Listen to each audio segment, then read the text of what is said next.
افریقی میدانوں کے عین وسط میں زندگی ایک ایسے ماحول میں گزرتی تھی جہاں ہر مخلوق قدیم قوانین کے مطابق اپنی بقا کی جدوجہد کرتی تھی۔ ان مخلوقات میں ایک زیبرا تھا جس کا نام زین تھا، جو اپنی خوبصورت دھاریوں اور تیز رفتاری کے لیے مشہور تھا۔ زین ہمیشہ ایک اصول پر عمل کرتا تھا: دوڑو، سمجھداری دکھاؤ اور زندہ رہو۔ ایک پرسکون صبح جب زین پانی کے تالاب کے قریب چل رہا تھا، اس نے ایک عجیب منظر دیکھا۔ لمبی گھاس کے درمیان ایک چھوٹا سا جانور جو کھلے میدانوں میں شاذ و نادر ہی نظر آتا تھا، دوڑتا ہوا آیا۔ یہ ایک چوہا تھا جس کا نام رائلی تھا۔ رائلی عام چوہوں کی طرح نہیں تھا، وہ ایک مہم جو اور بہادر تھا۔ رائلی دریا کے قریب گنجان جھاڑیوں میں رہتا تھا، لیکن آج وہ ایک نئی مہم پر نکلا تھا۔ کھانے کی تلاش میں وہ زین کے مخصوص مقام تک جا پہنچا۔ رائلی نے رک کر زین کی بلند قامت کو محسوس کیا اور چیخ کر کہا، ہیلو، اوپر والے صاحب۔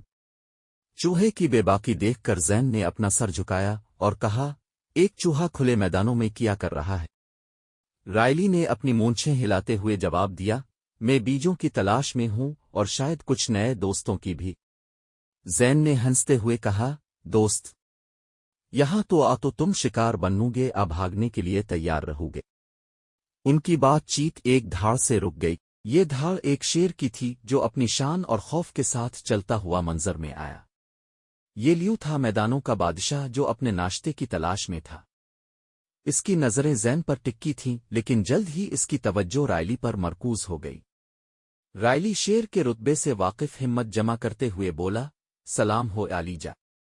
لیو نے دلچسپی سے چوہے کو دیکھا اور کہا، ایک چوہا جو آداب جانتا ہے، غیر معمولی لیکن دلچسپ۔ اور تم زیبرا، تم تیز ہو لیکن شاید تمہیں اس چوہے جیسے ذہین ساتھی کی ضرورت ہے۔ زین نے سمجھ لیا کہ لیو ٹھیک کہہ رہا ہے۔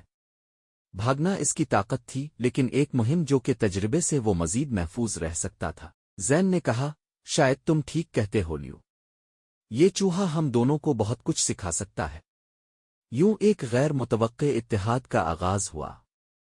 رائلی کی ذہانت اور رہنمائی نے ان تینوں کو طوفانی بارشوں اور بہترین چراگاہوں تک پہنچایا۔ بدلے میں زین نے رائلی کو تحفظ فراہم کیا اور لیو نے جنگل کے اصولوں کی دانش سکھائی۔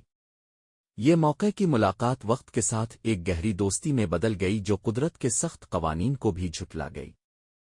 ان تینوں نے ثابت کیا کہ کبھی کبھار طاقت نہ طاقت میں ہوتی ہے، نہ رفتار میں، بلکہ سمجھداری اور رفاقت میں ہوتی ہے۔ وقت گزرنے کے ساتھ دوسرے جانور حیرت سے ان تینوں کو دیکھتے رہے، جو افریقی آسمان کے نیچے ایک نئی قسم کا خاندان تشکیل دے رہے تھے۔ ان کی کہانی دور دور تک پھیل گئی، جو تنوع میں اتحاد کی علامت بن گئی۔ یہ کہانی سب کو یاد دلاتی ہے کہ جب آپ غیر متوقع سے رشتہ قائم کرتے ہیں تو امکانات کی ایک نئی دنیا کھلتی ہے۔